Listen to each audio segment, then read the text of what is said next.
দক্ষিণ আমেরিকা অনূর্ধ্ব-20 চ্যাম্পিয়নশিপের খবর। সুরিয়া ব্রের গোলে কলম্বিয়ার বিপক্ষে 1-0 গোলে কষ্টার্জিত জয়ে শিরোপা জয়ের স্বপ্ন বাঁচিয়ে রেখেছে আর্জেন্টিনা।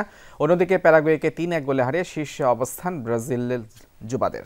3 ম্যাচ শেষে চূড়ান্ত পর্বে ব্রাজিল আর্জেন্টিনা দুই দলেরই পয়েন্ট 9, কিন্তু গোল ব্যবধানে এগিয়ে থেকে বর্তমানে শীর্ষে আছে ব্রাজিল। অন্যদিকে পয়েন্ট সমান হলেও গোল ব্যবধানে পিছিয়ে থেকে 2-এ অবস্থান আর্জেন্টিনার যুবাদের।